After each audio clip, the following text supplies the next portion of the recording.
Welcome everybody to another edition of our Pesach Prep series. Today we're going to learn how to arrange the Seder plate. I have here a Seder plate arranged in the custom of the Arizal HaKadosh, the father of modern Kabbalah. There are many different customs of how to do your Pesach Seder, but in the arrangements of the Seder plates, there's really only two arrangements that are prevalent today.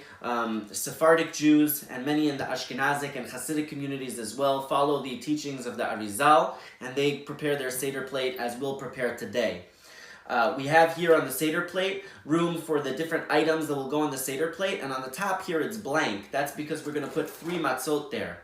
On the Seder night, you're going to want to use shmura matzah. Shmura matzah is available generally online. You can purchase it. It's generally available in the stores, although today it's been reported that there is a shortage. But there is shmura matzah available. Ideally, you want to use handmade shmura matzah. If you can't use handmade shmura matzah, you could also use machine-made shmura matzah. Some people use soft matzah. But the idea is to take 3 matzahs, and you'll put these 3 matzot on the top of the Seder plate. They represent Chochmah, Bina, and Da'at, the 3 top sefirot in the arrangement. The next one we're going to put is the betzah, the egg. The egg will go here, right on the top left of the plate, and that represents the Korban Hagigah that was brought right before the Korban Pesach. Right before we bring the Pesach sacrifice, we bring the Hagigah sacrifice, and that's represented by the egg here on the plate. Next up, you're going to take a shank bone. You'll want to have it roasted. I have mine here frozen still. We haven't cooked it yet, but you're going to take a roasted shank bone, and you'll put that here to the right of the matzah, right across from the egg. This shank bone represents the Korban Pesach, the Pesach sacrifice. We cannot eat from the shank bone on the Seder night at all because it will look like we're eating from the Pesach sacrifice, which we can't do today. So we put it there just as a reminder of the Pesach sacrifice. That is the shank bone. Next, we're going to put the maror. The maror goes in the middle. Now, many people have different customs of what to use for maror. Some people like to use romaine lettuce, others like to use endives, some like to use horseradish, etc. However, we're going to put here romaine lettuce. That's the custom that the Sephardic Jews follow. So we put here a romaine lettuce there in the middle, and that represents the maror. Maror is one of the mitzvot of the night that we have to eat maror. We also use it in the korech sandwich. So we're going to put that here in the middle. Next up, we're going to take the karpas. Karpas is going to be put here. It's another vegetable. Some people like to use celery. I think some people use potatoes. But we're going to put the karpas here on the side, and that is the celery. That will be dipped in salt water, which is not on the Pesach on the Seder plate, and so you do have to prepare it beforehand. This year, with Erev Pesach being on Shabbat, it's important to prepare the salt water already from Friday afternoon. So we're going to prepare that, and we have that set on the side next to the Seder plate, but not associated with the arrangement. The karpas will go here in the middle. So now we have Chochmah, Bina, Da'at, Gevurah, Hesed, Tiferet, and now we have Hod. Now we're going to put next the charoset. The charoset, many people have different recipes how to make the charoset.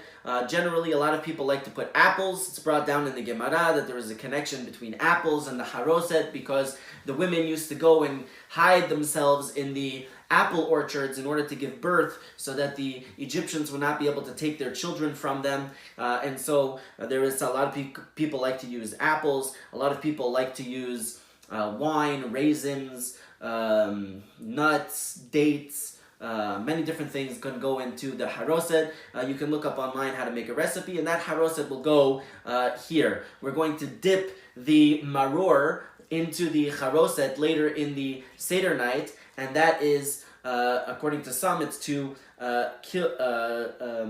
combat the poison that's naturally found within this vegetable. Apparently there are some negative forces in the vegetable, and the charoset protects us from that negativity. And then finally on the bottom you have hazeret. Hazeret, again, although some people say hazeret is horseradish, because the word hazeret became known as horseradish, in the Talmudic times hazeret meant lettuce, and therefore we put here again and another piece of lettuce, so you'll have two things of lettuce. So this is a complete Seder plate here. We have the 3 matzot on the top, the egg, the shank bone, the lettuce, the karpas, the charoset, and the hazeret. So really, to prepare a Seder plate is really going to be pretty simple. A couple ideas that we learned from the Seder plate that are very interesting. And the matzah represents the idea that you have to go quickly. Just like matzah is prepared in only 18 minutes and it doesn't give time for the dough to rise, so too if a person has an opportunity to do a mitzvah,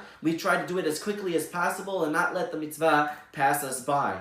The egg has something unique about it in that we use this like roasted egg on the Seder plate, but actually an egg, most things when you cook them, they get softer. But an egg, when you cook it, it gets harder, which is representative of the Jewish people, that although in Egypt they oppressed us, we were successful and we multiplied. The more and more the oppression, the more adversity that we faced, the stronger we became, the more resilient we became as a people, and the more we overcame those struggles and were ultimately successful. So too in our own lives, we may sometimes experience hard times, but if we are resilient and we're persistent, we will overcome that adversity and will ultimately be successful. The karpas represents many different things, but one thing that's interesting about the karpas is the karpas reminds us of the pas. Pas is the ketonet pasim, the colored tunic that Joseph wore that his brothers dipped in blood. And they told the father, Yaakov, is this the tunic of your son? Which ultimately resulted in that whole story with the brothers selling Joseph ultimately